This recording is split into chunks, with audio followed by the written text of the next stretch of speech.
장관님, 네.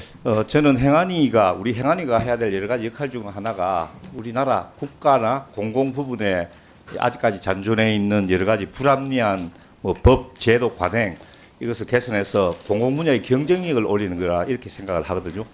그리고 이와 관련해서 또 오늘 여러 우리 신정훈 위원장님을 비롯한 여러 의원님들이 지역 균형 발전 또는 지방 소멸 방지 이런 말씀을 하셨습니다. 그래서 한번 말씀드린 건데요. 장관님은 육사 있잖아요. 육사. 네. 저게 아직도 우리 서울시내 한복판에 떡 있는 거 거기에 대해서 저게 왜 아직까지 저렇게 있나 하는 그런 생각 혹시 안 해보셨습니까? 예. 예, 장관님, 그 장관님이 그 지역 균형 발전의 중무 장관님이시고 또 뭐 국가기관 이전 이런 걸 다 총괄하고 계시기 때문에 장관님이 나는 이 문제하고 전혀 상관없다 이렇게 말씀하는 것보다는 나름대로 어떤 평소에 어떤 생각이나 이런 걸 한번 다시 해보는 게 어떨까 이렇게 생각을 합니다. 네, 그 공공기관 지방 이전의 일환으로 육사의 지방 이전도 검토된 적이 있었고요. 그래서 예. 그게 그냥 육사의 단순한 이전뿐만 아니라 예. 지금 이제 육사 공사 회사 예. 이렇게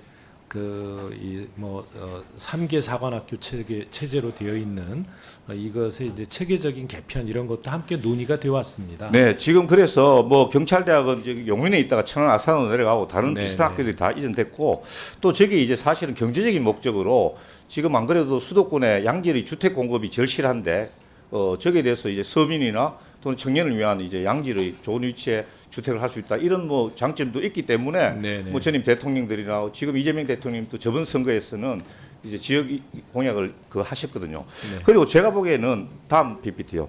최근에 이게 좀 조심스러운 이야기는 하지만 지금까지 5.16, 12.12, 12월 3일 쿠데타 내란 여기에 다 육사분들이 중심적인 역할을 했습니다. 그렇다고 해서 다른 정말로 국가를 위해서 헌신한 군인들의 노력을 폄하하는 것은 아니지만 이게 이제 이 정도 되고 시대 정신이 그러면은 제가 볼 때는 이제 저게 또 육사가 서울시내 한복판에 있는 게 육사만의 특권일 수가 있거든요. 그렇지 않습니까? 차별되고 그럴 수 있지 않습니까? 그 서울에 존재한다는 거가 특권일 수도 있겠고요. 또 예. 한편에서는 우리나라는 그 남북이 대치하고 있는 상황에서 이 휴전선으로부터 서울시가 네. 40km밖에 떨어져 있지 그러니까요. 않습니다. 그런데 서울의 오히려 북부 지역에 그 간부를 양성하는 사관학교가 있다고 하는 것이 유사시에 우리 군의 소중한 그 자산을 예.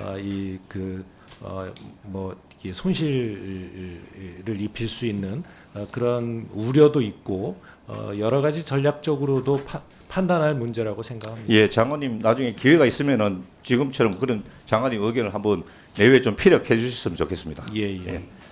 다른 질인데요.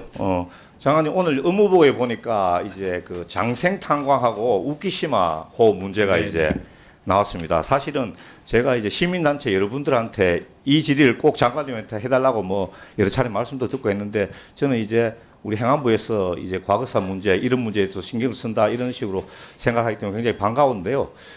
물론 이제 행안부가 저도 이제 외교 공간에 파견 가본 경험이 있기 때문에 행안부가 이런 좀 민감한 문제에서 먼저 나설 수는 없지만은 가령 장생탄광 문제 같은 경우에는 유해가 지난 8월 달에 발굴이 되지 않습니까? 네.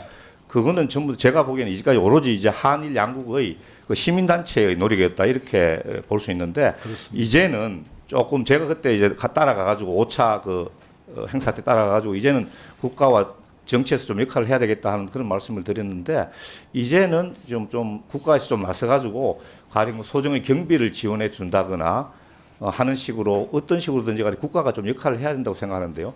네, 예. 특히 이제 우키시마 호 예. 희생자 문제하고 예. 침몰 사건이죠. 예. 그다음에 이제 조세 탄광의 그 강제징용 희생자들, 예. 이 유해 발굴을 통해서 그 명단이라든가 이런 것들을 이제 일본 정부로부터 그 제공을 받아서 그 피해자들의 규모나 또 인적 사항들을 파악할 필요가 있고요. 또 그런 게 부족하다 그러면 유해에 대한 DNA 분석이라든가 이런 것들까지도 해야 될 필요가 있다고 보고 있습니다. 예, 단 몇 명이라도 신원 확인이 조속히 이루어지면 네, 하는. 네. 그래서 저희 행안부는 일본의 총무성과 계속 그 정책적 교류를 해오고 있습니다. 그런 협력 관계를 통해서 잘 풀어가도록 하겠습니다.